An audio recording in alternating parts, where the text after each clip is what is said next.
हमारे साथ बातचीत करने के लिए शेख हसीना के बेटे साजिब वाजेद साहब हैं। साजिब साहब, आज जो वर्डिक्ट आया आईसीटी का, उस पर आपकी पहली प्रतिक्रिया क्या है? आपको शुक्रिया। ये कंप्लीटली इलीगल है, क्योंकि ये जो यूनुस सरकार है, इनके तो कोई कंप्लीटली ये जो ट्रायल्स किया 100 दिन के अंदर खत्म कर दिया, ऐसा होता है तो ये तो कभी नहीं होता। सो ये राय पूरा बकवास है। आपकी माताजी ने भी इस फैसले को, जो कि बांग्लादेश की प्रधानमंत्री रह चुकी हैं, उन्होंने भी इस फैसले को खारिज किया है। इसके पीछे यूनुस सरकार को दबाव देने की उनकी रणनीति को बताया है। तो कैसे देखते हैं ये पूरा का पूरा जो आईसीटी का फैसला है, वहाँ की यूनुस सरकार के दबाव में किया गया है? ऑफ कोर्स सिटी के अंदर ये विचार करने की उनको जो लॉ है वो बदलाना पड़ा है। अब तो बांग्लादेश में संसद नहीं है। संसद बाद आप लॉ की कैसे बदलाते हैं? ये तो होता नहीं है। सो ये कंप्लीटली आपको जाना एक नाटक था। ये कोई राय नहीं है। ये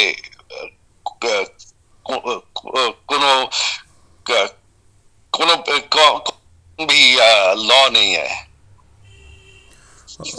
सर, वहाँ की सरकार ने, बांग्लादेश सरकार ने भारत से शेख हसीना जी के प्रत्यर्पण की मांग की है। आप कैसे देखते हैं? ये भारत आपको एक्सट्रेडिशन अगर करना होता है तो एक लीगल सरकार चाहिए, और जो राय होता है, विचार होता है, वो भी आप लीगल से करना होता है। एक सजाना नाटक के लिए अंदर तो ये संभव नहीं है। यानी आपको लगता है कि ये फैसला लीगल नहीं है, इसलिए एक्स्ट्राडिशन भी लीगल हो नहीं सकता? एग्जैक्टली ये कैसे होता है? आपसे एक और सवाल करना चाहूँगा कि अब आप लोग की रणनीति आगे क्या होगी? अवामी लीग की, आपकी माता जी की, आपकी आगे की स्ट्रेटजी क्या होगी? हमारा बहुत सिंपल है। अब हमारा जो सपोर्ट, हम तो सबसे पुराना और सबसे बड़ी दल है। हमारे सपोर्टर्स ये नहीं मानेंगे। देश में प्रोटेस्ट, हमारा जो लॉकडाउन था 2-3 दिन, पब्लिक कोई घर से बाहर नहीं जाए, ढाका बंद, पूरा बंद, क्लोज। अभी आस्ते आस्ते प्रोटेस्ट करेंगे। तो आप चाहेंगे कि अब तो क्योंकि सज़ा दे दी गई है आईसीटी से, वहाँ की सरकार जो है, उनका कहना है कि उन्होंने भी इस फैसले को ऐतिहासिक बताया है, तो आप चाहेंगे कि शेख हसीना वहाँ किस तरह से लौटे? अगर लौटे बांग्लादेश में, चुनाव लड़ने के लिए लौटे, और क्योंकि आप खुद कह रहे हैं कि एक्स्ट्राडिशन पॉसिबल नहीं है क्योंकि लीगल वर्डिक्ट नहीं है। ठीक नहीं, बांग्लादेश में अभी कुछ लॉ नहीं है। जारी हो रहा है, कंप्लीटली इलीगल है, अनकॉन्स्टिट्यूशनल है। ये तो भविष्य में ये, लेकिन अब हमारे एक डेमोक्रेट प्रयोजन है, फ्री एंड फेयर इलेक्शंस प्रयोजन है, और इसके लिए हम लड़ाई करेंगे अभी। तो अवामी लीग पर बैन लगाया गया है बांग्लादेश में, तो कैसे अवामी लीग चुनाव लड़ेगी? निर्वाचन में नहीं लड़ सकते। हमको समय लड़ते होगा, हमको हम पूरा देश को बंद कर देंगे। क्या मांग है आपकी यूनुस सरकार से इस वर्डिक्ट के बाद, वर्डिक्ट को लेकर भी और चुनाव को लेकर भी? कुछ नहीं है, ये कंप्लीटली सरकार है, ये रहेंगे नहीं, कुछ दिन है इनके, इसके पर इस छोड़ के ये नहीं टिकेगा।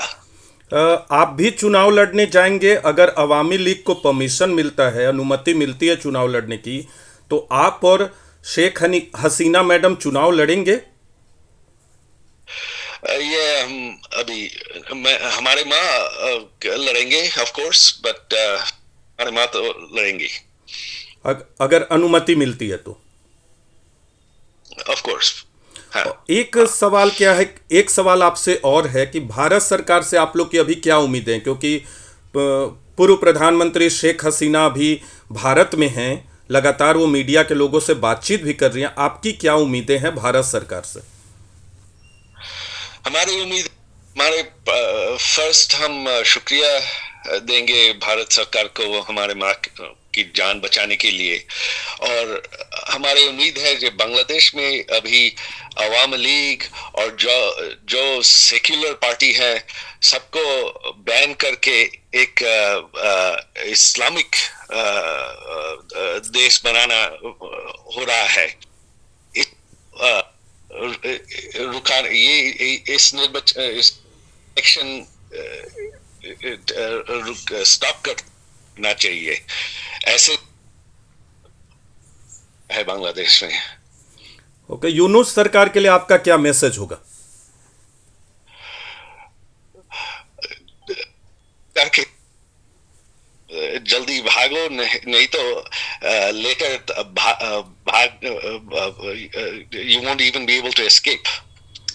तो अभी लास्ट क्वेश्चन आपसे कि आपका अभी का मकसद, स्ट्रेटजी यही होगी कि बांग्लादेश में प्रदर्शन किया जाए इस फैसले के खिलाफ और आने वाले वक्त में अवामी लीग को चुनाव लड़ने की अनुमति की मांग को लेकर?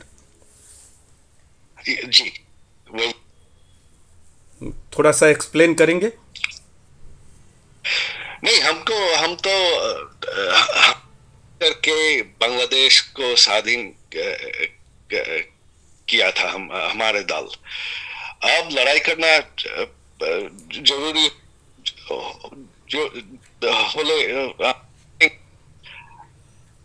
हम फाइट करेंगे। यस। हमसे बातचीत करने के लिए बहुत बहुत धन्यवाद सर आपको।